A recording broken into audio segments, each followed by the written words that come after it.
बाबा जी और हुजूर जी की प्यारी सात संगत जी, राधा स्वामी जी संगत जी, यह सत्संग बहुत ही सुंदर है। इस सत्संग को शुरू से अंत तक सुनिए जी, और कमेंट बॉक्स में राधा स्वामी जी जरूर लिख दीजिए। और संगत जी, अगर बाबा जी और हुजूर की से सच्चा प्यार करते हो तो प्लीज चैनल को सब्सक्राइब कर लीजिए।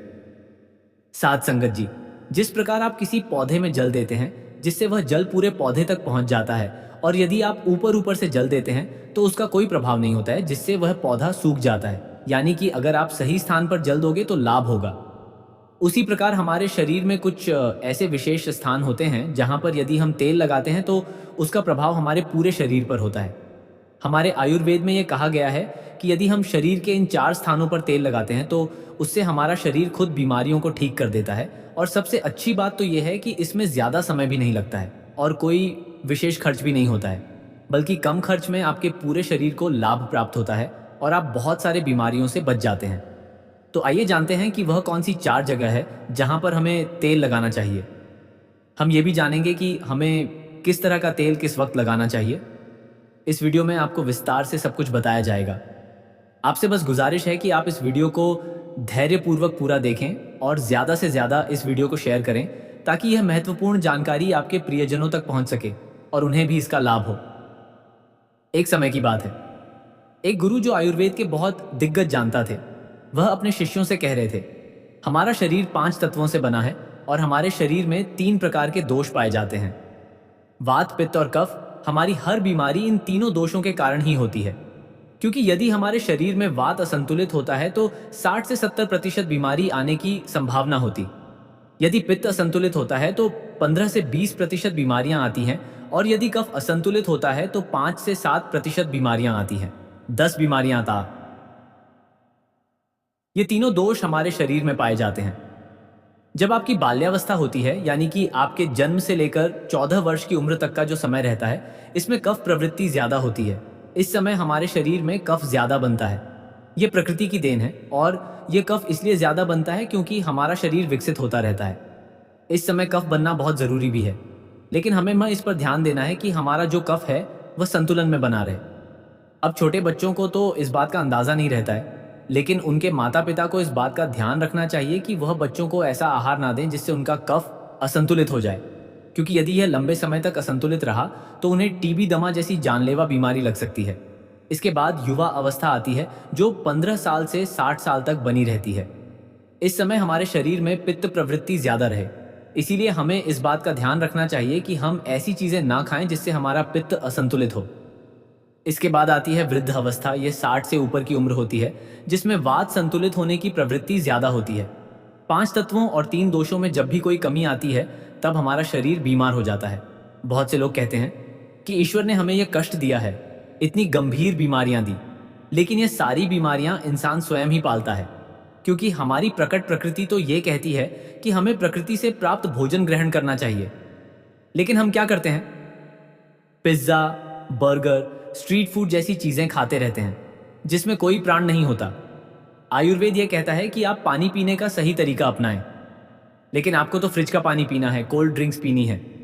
यदि आप प्रकृति के हिसाब से नहीं चलेंगे, आयुर्वेद के नियमों को नहीं अपनाएंगे, तो आपका शरीर तो बीमार होगा ही।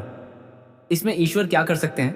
परंतु यदि आप आयुर्वेद के नियमों को अपने जीवन में अपना ले हैं तो फिर आपका शरीर कभी बीमार नहीं होगा।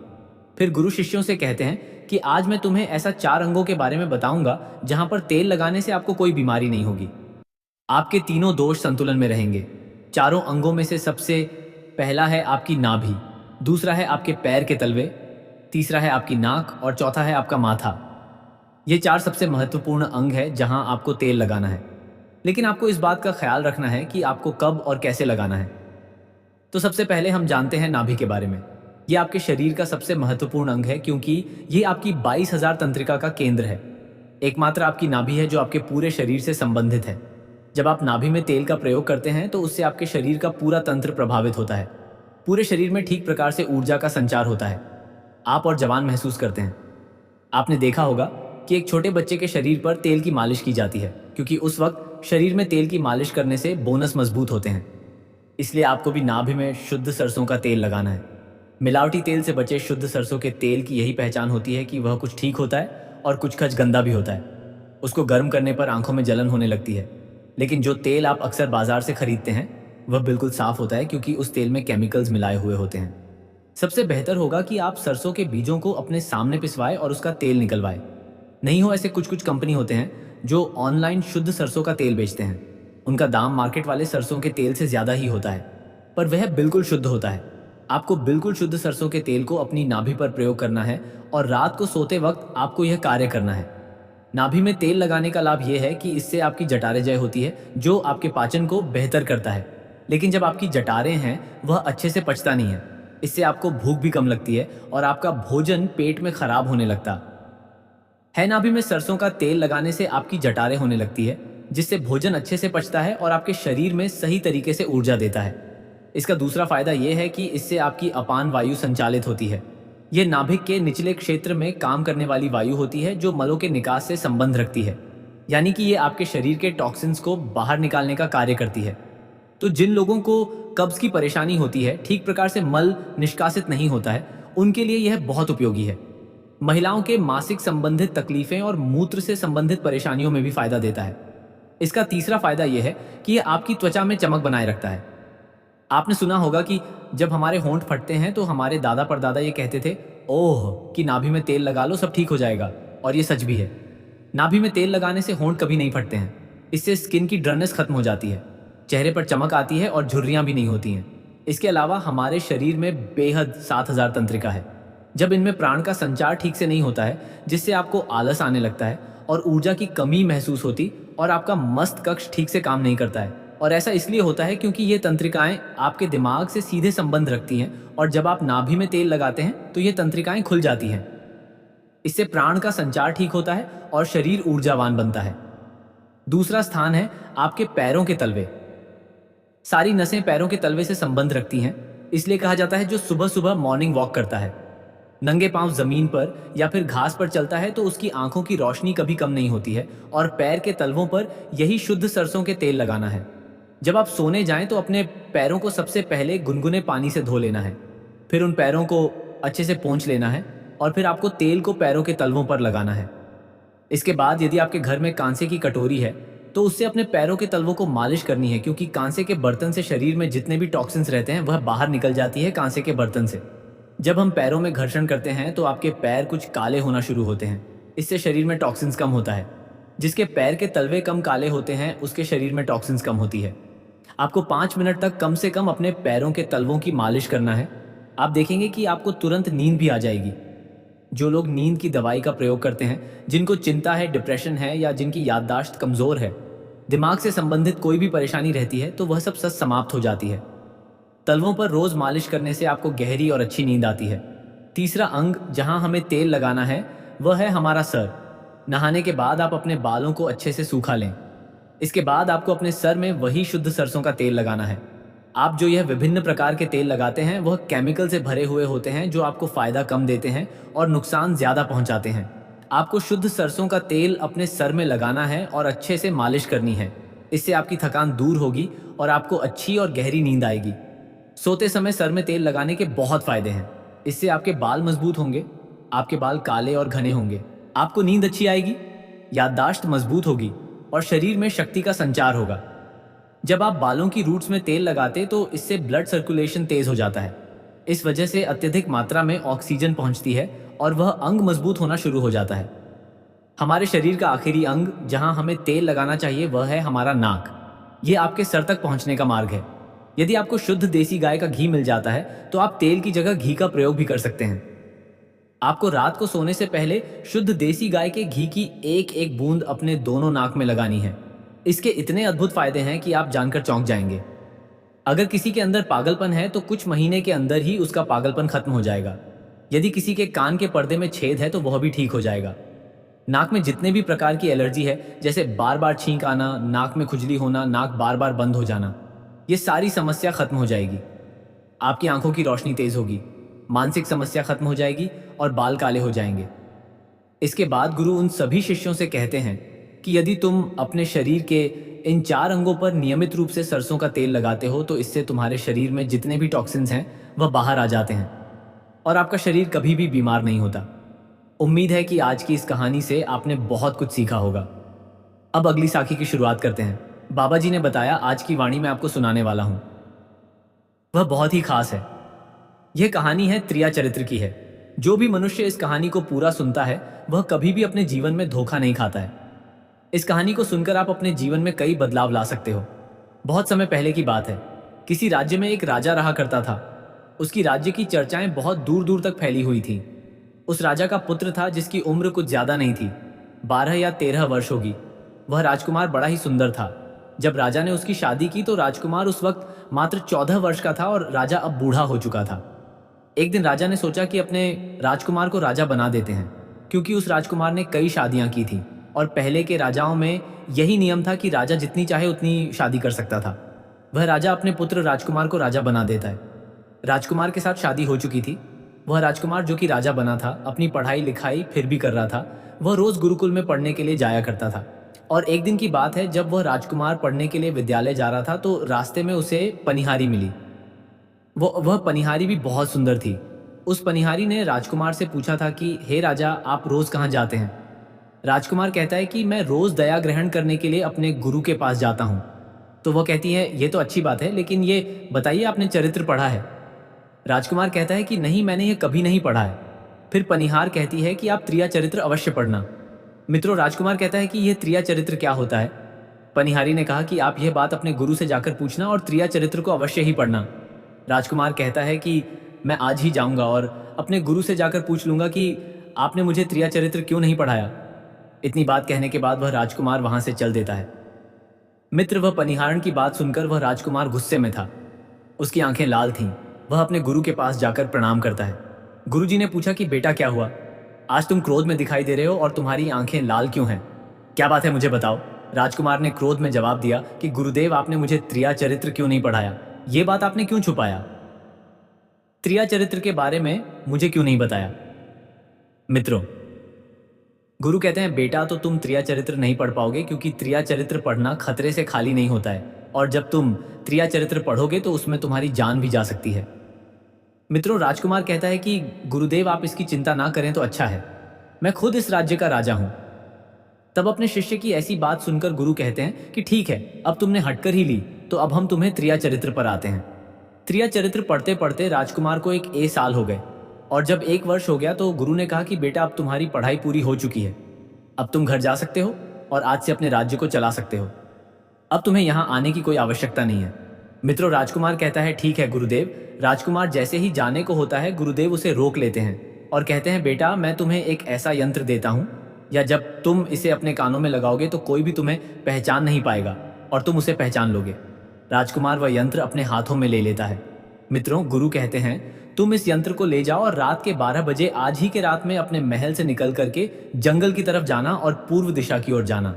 और जब तुम पूर्व दिशा की ओर जाओ तो यह यंत्र अपने कानों में लगा लेना और वहीं पर खड़ा हो जाना। वह राजकुमार कहता है कि ठीक है, ऐसा ही करें। फिर राजकुमार गुरुकुल से महल की ओर चल देता है, और जब रात के 12 बजे जाते हैं और उस राजकुमार की 7 पत्नियां सो जाती हैं, तब आधी रात के समय वह राजकुमार अपने हाथों में यंत्र लेकर महल से जंगल की तरफ चल देता है। राजा जंगल में पूर्व दिशा की ओर जाता है और वहां जाकर अपने कानों में यंत्र लगा लेता है और वहीं पर खड़ा हो जाता है। तो उसने क्या देखा कि वही पनिहारण जो मुझे रास्ते में मिली थी, वही पनिहार एक थाली में खाना लेकर जंगल को जा रही है। वहां थोड़ी ही दूरी पर एक संत अपनी कुटिया में रहते थे। वह पनिहार इन संत के पास खाना लेकर जा रही थी। राजा ने देखा कि यह तो वही पनिहार है जिसने मुझसे कहा था कि त्रिया चरित्र की पढ़ाई करो, लेकिन पनिहारण उस राजा को नहीं पहचान पाई, क्योंकि राजा के कानों में यंत्र लगा हुआ था। यंत्र लगने की वजह से राजा किसी को भी पहचान सकता था। राजा ने अपने मन में सोचा कि चलो उसके पीछे चलते हैं कि यह आधी रात को भोजन लेकर संत कुटिया की तरफ क्यों जा रही है। इसका क्या कारण है मित्रों? वह राजा भी उसके पीछे छुपता हुआ चल दिया। अब वह पनिहारण उस कुटिया में उस बाबा के वहां पहुंचती है। उस बाबा के पास जादू की पोटली थी और वह बाबा जादूगर था। राजा पीछे छह गया और वह छुप करके देख रहा था कि वह पनिहारण औरत को बाबा क्या करेंगे। बाबा ने पनिहारण से कहा, अरे पनिहार, पहले तो मुझे यह बता कि आज आने में इतनी देर कैसे लग गई।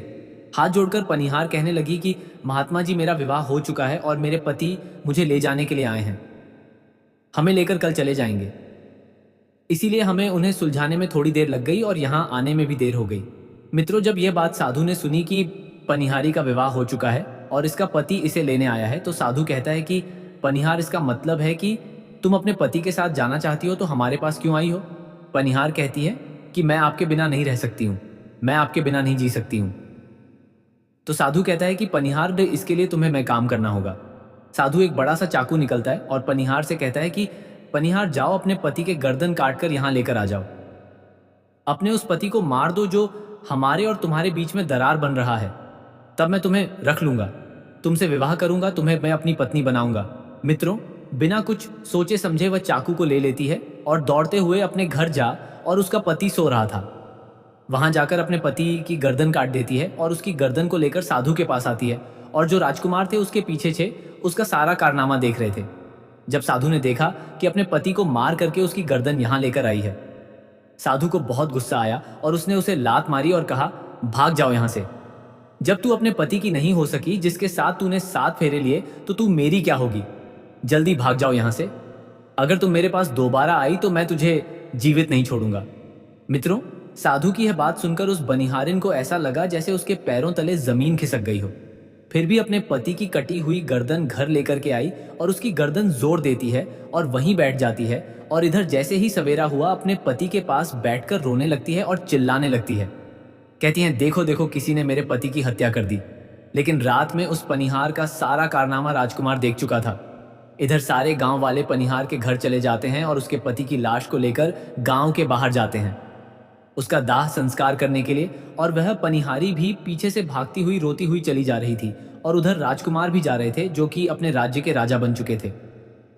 पनिहार भागती हुई चिल्लाती हुई पहुंची और कहने लगी, मैं सती बनूंगी, क्योंकि अगर जब मेरे पति ही नहीं रहे तो ऐसे जीवन का क्या फायदा, मैं इन्हीं के साथ सती हो जाऊंगी। राजा को उसकी बातें सुनकर हंसी आ जाती है और राजा कहता है, त्रिया चरित्र जाने ना कोई और कसम मेरी के हुए। सतीराज मित्रों, राजकुमार की यह बात और कोई तो नहीं समझ पाया, लेकिन वह पनिहार समझ जाती है। कहती है कि राजा साहब, आप हमारे ऊपर यह बात कह रहे हैं, लेकिन चलिए कोई बात नहीं, मैं सती हो जाऊंगी। लेकिन पनिहार जाते जाते कहती हैं, मैं तुम्हें एक बात बताती हूं। राजकुमार कहता है, क्या बताओ। पनिहार कहती है कि राजा साहब, आप जब चटाई पर बैठे तो चटाई को झाड़ कर बैठना। राजा कहता है कि यह पनिहार क्या कह रही है, मैं तो राजा हूं, मुझे चटाई पर बैठने की क्या आवश्यकता है। पनिहार कहती है कि नहीं, जब भी तुम्हें कोई नौबत आए चटाई पर बैठने की तो तुम चटाई को झाड़ कर बैठना। राजकुमार कहता है कि चलो ठीक है, अगर तुम कह रही हो तो मैं ऐसा ही करूंगा। और कहने के बाद वह अपने पति के साथ सती हो जाती है और राजकुमार उनका अंतिम संस्कार करवाकर अपने घर को आ जाते हैं। मित्रों, इसी तरीके से पूरा दिन व्यतीत हुआ और उधर जब दूसरी रात आई, अपने गुरु के कहने के अनुसार वही यंत्रकांड में लगाया और पूर्व दिशा की ओर उसी स्थान पर जाकर खड़ा हो गया जहां पर पिछली रात खड़ा हुआ था। दूसरी रात को राजकुमार ने क्या देखा, अपनी 7 पत्नियों को भोजन की थाली अपने अपने हाथों में लेकर उसी साधु की कुटिया की तरफ जा रही है। जैसे ही राजा ने अपनी 7 पत्नियों को उस साधु की कुटिया की तरफ जाते हुए देखा, राजकुमार के पैरों तले जमीन खिसक गई। वह अपने मन में सोचने लगा कि यह क्या चक्कर है। तभी उनमें से एक रानी राजकुमार को देख लेती है, लेकिन रानियों ने अपने पति राजकुमार को नहीं पहचान पाई, क्योंकि राजकुमार अपने कानों में यंत्र लगाए हुए थे। वह यंत्र लगाने की वजह से राजा को कोई पहचान नहीं पाता था। उनमें से एक रानी कहती है कि यह लड़का इतनी रात को यहाँ क्यों खड़ा है। तब रानियों ने उसके लड़के को अपनी तरह बुलाया और कहा, कृपया आप हमारी सहायता करें, इस सामान को उस कुटिया तक ले चलो। मित्रों, बिना कुछ सोचे समझे राजकुमार ने वह थाली अपने हाथों में ले ली और अपनी रानियों के साथ कुटिया तक जाने लगा।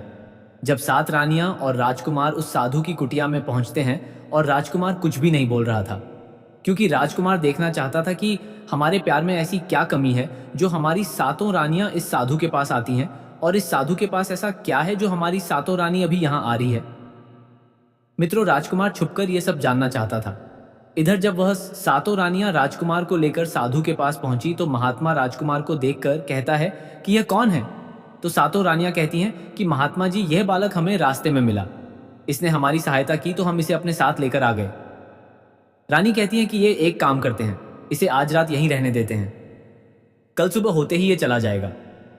उस साधु उनकी बातों को मान लेता है।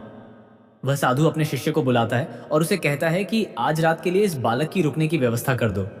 वह शिष्य राजकुमार को लेकर एक कमरे में जाता है। उस कमरे में एक चटाई बिछी हुई थी।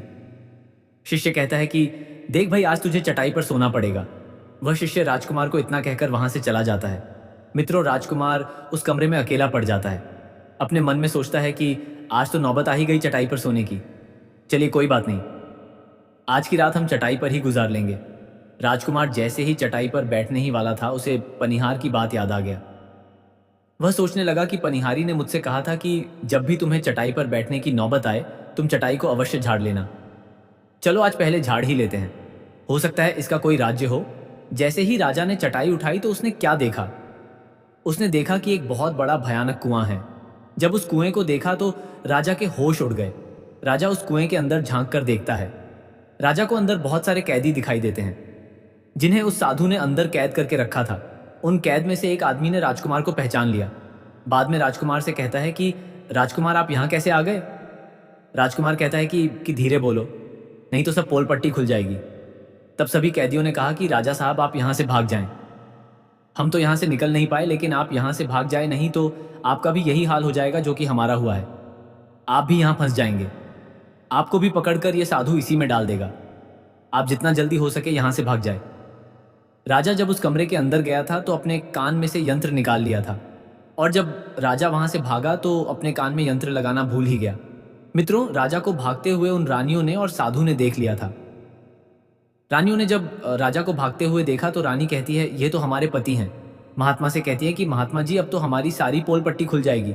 ये तो हमारे पति हैं और वह भागे जा रहे हैं। उन्होंने हमें यहाँ देख लिया है, अब हमारा क्या होगा? और साधु कहता है कि तुम यहाँ क्या देख रही हो, जल्दी जाओ और अपने पति को पकड़ कर लाना। तो रानियां राजकुमार को पकड़ने के लिए दौड़ी दौड़ी जाती हैं, लेकिन वह राजकुमार जो राजा था इतना तेज था कि वह अपने महल जा पहुंचा और घबराई। रानियों के तो होश उड़ गए। फिर वापस उसी बाबा के पास आती है और बाबा से कहती है कि महाराज, अब तो हमारे पति हमें जीवित नहीं छोड़ेंगे। हम जैसे ही घर जाएंगे वह हमारी जान ले लेंगे। महात्मा, आप हमें बचा लीजिए, इसका कोई उपाय कीजिए। तब जाकर वह साधु रानियों को एक जादुई कील देता है और कहता है कि जब तुम जाओ तो अपने पति को बहला फुसलाकर उसके माथे में यह जादुई कील घुसा देना। तुम्हारे पति को ढेर बना देगा और साथ मिलकर उसे मार देना। बस कहानी खत्म हो जाएगा। मित्रों, वह सातों रानियां साधु की बात मान लेती हैं और जादुई कील लेकर महल आती है। वह 7 रानियां आपस में विचार करती हैं कि राजा सबसे ज्यादा प्रेम सबसे छोटी वाली रानी को करते हैं। तो वह रानियां मिलकर जादू वाला कील छोटी रानी को दे देती है और कहती हैं, ये लो तुम्हारा काम है, तुम किसी भी तरह राजकुमार के सर में ये कील गाड़ देना। तो छोटी वाली रानी कहती है ठीक है, और छोटी वाली रानी कील ले लेती है। जब राजा ने उन 7 रानियों को आते हुए देखा तो क्रोध में कहा कि पहले तुम यहीं रुको, पहले मुझे ये बताओ कि हमारे राज्य में और मुझ में ऐसी क्या कमी है कि तुम आधी रात को उस साधु के पास जाते हो? इसका क्या कारण है? 7 रानियां हाथ जोड़कर कहती हैं, महाराज हमें माफ कर दीजिए। हमें लगता है कि उस साधु बाबा ने हम पर कोई जादू टोना कर दिया था, इसीलिए हमसे ऐसी गलती हो गई। आइंदा ऐसी गलती हमसे कभी नहीं होगी। छोटी रानी की ऐसी बातें सुनकर राजा उनकी बातों को मान लेता है, क्योंकि वह राजा छोटी रानी से बहुत प्रेम करता था। मित्र, वह राजा भी सोचने लगता है कि शायद उस बाबा ने ही इन पर कोई जादू टोना किया होगा, और अपनी 7 पत्नियों को माफ कर देता है और कहता है ठीक है, तुम अपने कमरे में चली जाओ। सबसे छोटी रानी, जिसे राजकुमार बहुत प्रेम करता था, वह राजकुमार को खाना खिलाती है और राजकुमार को सुला देती है। जब वह राजा सो गया तो वह प्राणियां भी वहीं आ जाती हैं। सबसे छोटी रानी जो थी वह जादुई कील निकालती है और राजा के माथे में घुसा देती है। राजा पूरा तेजी से उठा, लेकिन इतने समय में वह ढेर बन चुका था। अब उस राजा में इतनी शक्ति नहीं थी कि उन 7 रानियां उसे मुकाबला कर सके। वह 7 रानियां उस राजा को पकड़ने लगी। राजा फिर भी हिम्मत नहीं हारी और अपने महल की खिड़की से कूदकर राजा भागते भागते अपने गुरु के पास पहुंच गया और कहने लगा कि गुरुजी, मुझे माफ कीजिए, मेरी जान बचाइए, नहीं तो मैं मर जाऊंगा। गुरु कहते हैं कि बेटा, मैंने तुमसे कहा था कि तुम त्रिया चरित्र मत सीखो, इसमें जान भी जा सकती है। देखा इसका नतीजा। राजकुमार कहता है, गुरुदेव मुझे माफ कर दो और जल्दी मेरी जान बचा आइए, नहीं तो मैं मारा जाऊंगा। मेरी पत्नी ने मेरे सर में जादुई कील ठोकी है, जिसकी वजह से मैं ढेर बन चुका हूं। मित्रों, गुरु ने जब ध्यान से देखा तो कहा कि यह वही कील है जो साधु ने दिया है। मैं तुम्हें अब नहीं बचा सकता। राजकुमार कहता है, नहीं गुरुदेव, ऐसा मत कहिए, मैं आपका शिष्य हूं, आपका कर्तव्य है मेरी जान बचाना। तो गुरु कहते हैं ना कि बेटा, मैं तुम्हें बचा तो नहीं सकता, लेकिन एक उपाय है। राजकुमार कहता है, क्या उपाय है? तब अपने शिष्य की ऐसी बात सुनकर गुरु कहते हैं कि हम तुम्हें तोता बना देंगे, और जब हम तुम्हें तोता बना देंगे तो तुम सुखवादी जाकर रहना, क्योंकि सुखवादी का जादू नहीं चलता है, और तुम्हें जब बहुत प्रेम करने वाली स्त्री मिलेगी तो तुम पुनः राजकुमार बन जाओगे। वह राजकुमार कहता है, ठीक है गुरुदेव, आप हमें तोता बना दीजिए। तो वह गुरुदेव उसे तोता बना देते हैं, और वह तोता बनने के बाद वहां से उड़ा और सुखवादी तोता रहते थे। वहीं जाकर रहने लगा और 7 रानियों उस राजकुमार को खोज रही थी। जब राजकुमार नहीं मिला तो फिर से उस बाबा के पास जाती है और कहती है कि बाबा जी, वह रात को राजा भाग चुका है। आप अपनी पोटली निकालिए और देखें कि वह कहाँ है। तो वह महात्मा अपना पोटली खोलता है और देखने लगता है कि वह राजकुमार तोता बनकर ऋषिला के सुखवादी बात रानियों को बताता है। तो रानियां कहती हैं कि स्वामी अब क्या करें। वह साधु कहता है कि अब तुम अपने राज्य महल में जाओ और जाकर के घोषणा कर दो कि जो भी तोता पकड़ करके लाएगा हम उसे 5 सोने के सिक्के देंगे। उस राज्य के जितने भी बहेलियां थे वह तोता पकड़ने के लिए चारों तरफ घूमने लगते हैं और जो भी तोता पकड़ते वह रानी के पास जाते और 5 सोने के सिक्के ले लेते थे और वहां से चले जाते और वह 7 रानियां उस तोते को मार देती थी। ऐसे ही धीरे धीरे बहुत समय निकल गया और वह राजकुमार जो तोता बनकर जहां गया था वहां सारे तोते को बहुत अच्छी अच्छी बातें करता था, उन्हें बहुत ज्ञान की बातें बताता था। तो सारे तोता को लगा कि यह तोता तो बहुत समझदार है, यह तोता तो बहुत अच्छी अच्छी बातें करता है, इसे हम अपना राजा बना लेते हैं। और सभी तोता मिलकर उसे राजा बना लेते हैं। राजकुमार सभी तो का राजा बन जाता है और वही छुप कर रहने लगता है। एक बहेलिया तोता पकड़ते पकड़ते सुखवादी पेड़ के पास पहुंच जाता है जहां पर वह राजकुमार तोता बनकर छुप कर रहता था। जब उस बहेली ने इतने सारे तोते को देखा तो अपने मन में सोचा कि अगर हम इतने सारे तोते पकड़कर रानी के पास ले जाएंगे तो हमें बहुत सारी सोने के सिक्के मिल जाएंगे। लेकिन वह बहेलियां सोचता है कि मैं इतने सारे तोते पकड़कर कैसे ले जाऊं। फिर अगली सुबह सारे तोते दाना चुगने के लिए उड़ जाते हैं। तभी वह बहेलिया उस पेड़ के पास जाकर उसकी डालों पर चाकू से कट लगा देता है, जिस वे सभी पेड़ की शाखाओं पर चिपक गए क्योंकि पेड़ पर हर जगह गोंद ही गोंद था। अब सारे तोते उस गोंद में पूरी तरह से चिपक गए थे। उनके साथ राजकुमार तोता भी शामिल था। तभी वे सारे अपने गुरु राजकुमार तोते से अपनी अपनी जान बचाने के लिए सलाह मांगने लगे और एक तोता कहता है, हे राजन, आप कुछ भी करो लेकिन हमें आजाद करो, नहीं तो सुबह बहेलियां आएगा और हमें पकड़ कर ले जाएगा तथा मार डालेगा मित्रों। तभी राजकुमार उन सभी को शांत करके कहता है, मेरी बात को ध्यान से सुनो, जब सुबह बहेलियां आएगा तब तुम सभी मरने का नाटक करो, जिस कारण से वह बहेलियां तुम्हें निकाल कर जमीन पर रख देगा। उसे ऐसा आभास होना चाहिए कि सारे तोते मर चुके हैं। समय रहते तुम सभी उड़कर अन्य सुरक्षित जगह पर जाना, बाकी मैं सब कुछ संभाल लूंगा। फिर वे सभी अपनी योजना के अनुसार पेड़ पर लटक गए, मानो जैसे सभी मर चुके हैं। फिर दूसरी सुबह जब बहेलिया वहां आता है तो वह देखता है कि सारे तोते मर चुके हैं और उसे इस बात का अफसोस हो रहा था कि सारे तोते मर चुके हैं। इसीलिए वह उन सभी को पेड़ से निकालकर जमीन पर रख देता। तभी सही मौका देख सारे तोते झट से उड़ गए। वह दूसरी तरफ उसने देखा कि जो राजकुमार था, जो तोता बना हुआ था, वह वहीं पर रह गया और नीचे जितने भी तोते थे वह सभी उड़कर भाग गए। बहेलिया ने सोचा, अरे ये क्या हुआ, इस पेड़ पर सिर्फ एक ही तोता है जो कि मरा लटका हुआ है और जितने तोते मैंने छुड़ाकर नीचे फेंका वह सभी उड़कर भाग गए। बहेलिया ने सोचा, इसका मतलब यह सारे तोता ने मिलकर मेरे साथ धोखा किया है। अब राजकुमार जो था, जो तोता बना हुआ था, वही सिर्फ पेड़ पर लटका हुआ था। वह बहेलिया कहता है कि यह सब तुम्हारी चाल है, चलो अब मैं तुम्हें लेकर जाऊंगा और रानी के हाथ बेच दूंगा और मुझे 5 सोने के सिक्के मिल जाएंगे। और इधर वह बहेलिया उस तोता को बेचने के लिए रानी के पास जाने लगता है। मित्रों, रास्ते में वह तोता कहता है कि तुम मुझे कहाँ ले जा रहे हो। तो वह बहेलिया कहता है, मैं तुम्हें बेचने के लिए रानी के पास ले जा रहा हूँ, अगर मैं तुम्हें वहां बेच दूंगा तो मुझे 5 सोने के सिक्के मिलेंगे। वह राजकुमार कहता है कि मैं अगर तुम्हें 500 सोने के सिक्के दिला दूं तो क्या तुम मुझे नहीं बेचो गो। बहेलिया कहता है, तुम मुझे 500 सोने के सिक्के कैसे दिलाएगा मित्रों। तोता कहता है कि राजा सुखवादी वहीं बेचो, मूल्य मैं स्वयं बताऊंगा। बहेलिया उस तोते की बात मान लेता है और रानी के पास बेचने की जगह राजा के राज्य के मेले में तोता को बेचने चला जाता है। और राजा के राज्य में यह नियम था, अगर किसी व्यक्ति का सामान शाम तक नहीं बिके तो वह राजा स्वयं आकर उसे खरीद लेता था। बहेलिया तो उस तोते को लेकर बाजार में पहुंचा हुआ था। जब कोई व्यक्ति उस तोते को खरीदने आता है तो वह पूछता कि यह कितने का है। तो वह बहेलिया कहता है, भाई कि तोता अपना दाम स्वयं बताएगा। तो वह तोता अपना दाम इतना बता देता कि कोई भी व्यक्ति उसे खरीद ही नहीं पाता। ऐसे ही करते करते शाम हो गई और अब सभी अपनी अपनी दुकान लेकर चले गए। सभी का दुकान उजड़ गया था, बस एक बहेलिया और एक ही रह गए थे। इधर राजा ने अपने सिपाहियों को आदेश दिया, जाओ देखकर आओ, किसी का सामान तो नहीं रह गया है। जब राजा के सिपाही आए तो उन्होंने देखा कि एक बहेलिया तोता को लेकर बैठा हुआ है। सिपाही बहेलिया से कहते हैं कि बहेलिया, तुम्हारा तोता क्यों नहीं बिका, तुम इसे कितने में बेच रहे हो। तो तोता कहता है कि जो इन्हें 500 सोने के सिक्के देगा वही मुझे खरीद पाएगा। उस तोते की बात सुनकर वह सिपाही आश्चर्य में पड़ जाते हैं और सोचते हैं, अरे यह तोता अपना मूल्य स्वयं बताता है।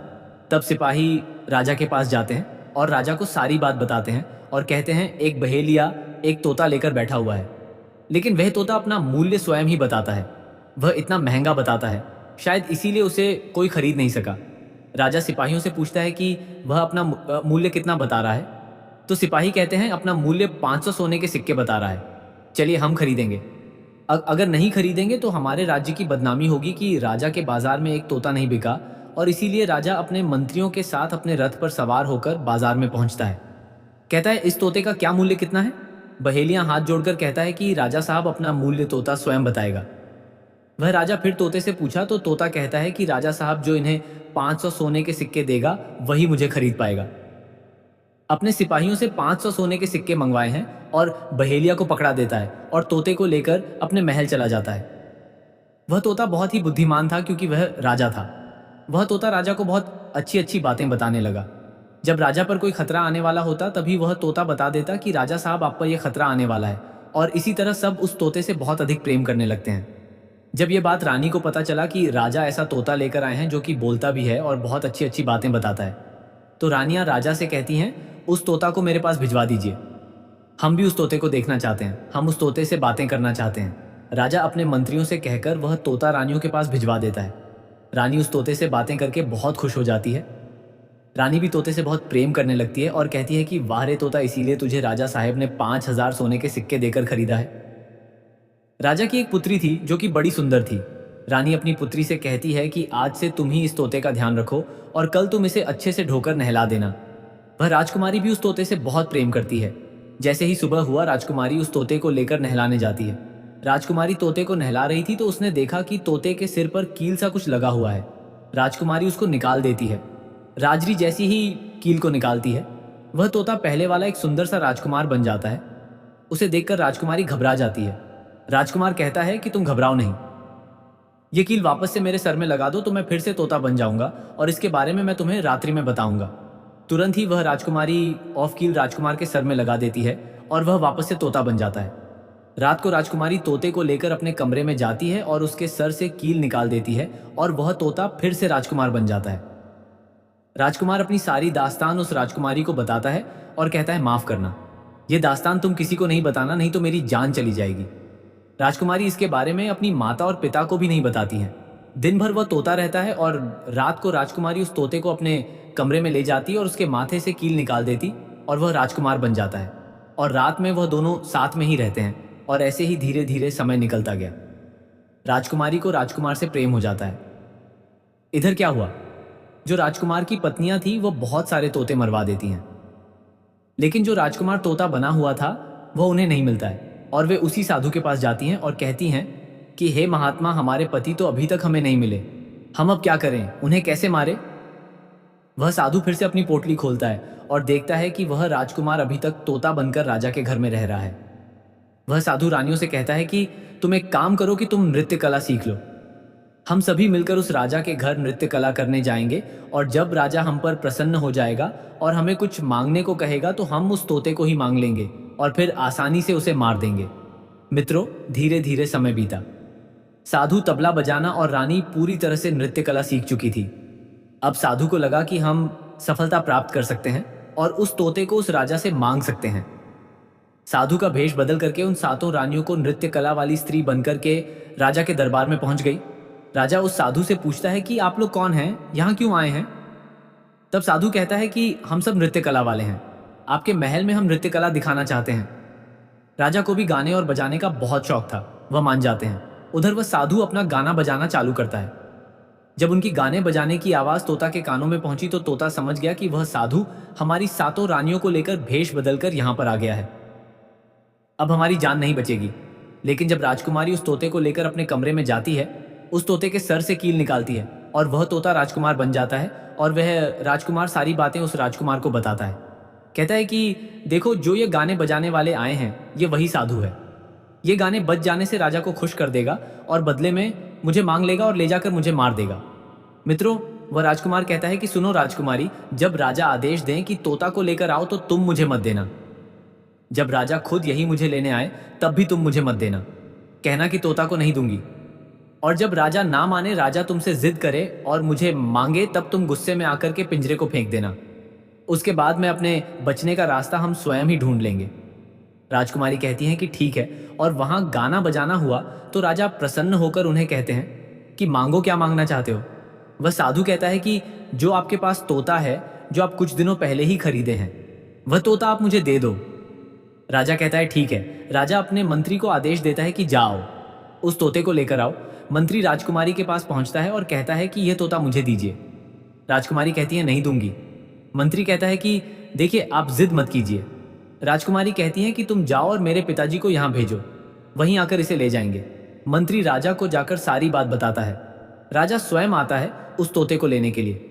वह राजा जाकर कहता है कि बेटी ये तोता मुझे दे दो ये नृत्य कला वाले को देना है, जो यहाँ गाना बजाना किए हैं ये उन्हें देना है। तो राजकुमारी कहती हैं कि पिताजी ये तोता मैं नहीं दूंगा। क्रोध में आकर राजा कहने लगा कि तू कैसी बातें कर रही हो, इसे देने का मैंने वादा किया है। जब राजकुमारी ने राजा को क्रोध में देखा तो राजकुमारी को भी गुस्सा आ गया और राजकुमारी गुस्से में पिंजरे को जमीन पर फेंक देती है। वह पिंजरा जैसे ही जमीन पर गिरा वह टूट गया और पता जो था वह चावल का दाना बन गया। और जैसे ही साधु को यह बात पता चली, साधु भी तुरंत कबूतर बन जाता है और उस दाने को कबूतर खाने लगता है। उसमें से जो एक दाना था बस वही राजकुमार था। जैसे ही वह दाना कबूतर खाने वाला होता है, राजकुमार बांस बन जाता है और एकदम से कबूतर पर झपट है और उसे मार देता है। इस तरह से उस साधु की मृत्यु हो जाती है। राजा ये सब देखकर आश्चर्यचकित हो जाता है। उस कबूतर को मारकर फिर से तोता बन जाता है और जो राजकुमारी थी उस तोते से कील निकाल देती है और वह फिर से पहले जैसा राजकुमार बन जाता है। राजकुमारी अपने पिता को सारी बात बता देती है। राजकुमार कहता है कि देखिए राजा साहब, मैं भी एक राजा हूँ और मैं आपकी बेटी से प्रेम करता हूँ और मैं उनसे शादी करना चाहता हूँ। वह राजा अपनी पुत्री से पूछता है कि बेटी क्या तुम इससे शादी करना चाहती हो? तो राजकुमारी कहती हैं कि पिताजी मैं इसे प्रेम करती हूँ। और फिर राजकुमार उस राजा की पुत्री से विवाह करके अपने महल जाता है और जो उनके साथ पत्नियां थीं उनको पकड़कर बंदी गृह में बंद करवा देता है और राजकुमार खुशी खुशी उस राजकुमारी के साथ रहने लगता है। दोस्तों, जब कोई स्त्री कभी कभी किसी परिस्थिति में चतुराई या चालाकी दिखाती है या दूसरों को बेवकूफ मानते हुए कोई अभिनय ढोंग पाखंड करती है तो इसे ही त्रिया चरित्र कहते हैं, जिसे पढ़ने के बाद राजा को अपनी जान बचाने के लिए क्या क्या नहीं करना पड़ा। क्योंकि राजा को स्त्री के त्रिया चरित्र की पूरी जानकारी हो चुकी थी कि कैसे जब एक स्त्री को अपना स्वार्थ दिखने लगता है तो वह अपने लोगों को भी बेवकूफ बनाकर अपना स्वार्थ को पूरा करती है और उसके साथ रहने वाले लोगों को इसके बारे में भनक तक नहीं लगता कि यह स्त्री त्रिया चरित्र की खेल कर रही है। मित्रों, जो आपके दिल के करीब है उसके बारे में आप पूरी जानकारी रखिए कि उसके अंदर खुद को लेकर कोई स्वार्थ तो नहीं छुपा है, और अगर ऐसा है तो आप उनसे थोड़ा दूर ही रहे, क्योंकि ऐसे में आपको जिंदगी के हर कदम पर धोखा ही मिलेगा। क्योंकि एक स्वार्थी स्त्रियां अपनी स्वार्थ के लिए जिंदगी में कुछ भी कर सकती हैं। मित्रों, तो उम्मीद है आपको यह वाणी अच्छी लगी होगी। इसे पूरा सुनने के लिए आप सभी का धन्यवाद। कमेंट में राधा स्वामी जी जरूर लिखें। साथ ही वीडियो को लाइक करके चैनल को सब्सक्राइब करना ना भूलिए। अगर आपको यह कहानी पसंद आई हो तो कमेंट में इसके बारे में जरूर लिखना जी, ताकि हम आपके लिए नई नई कहानी ला सकें। इसी के साथ हमें दें इजाजत, फिर से आएंगे नई वीडियो में। तब तक के लिए राधा स्वामी जी।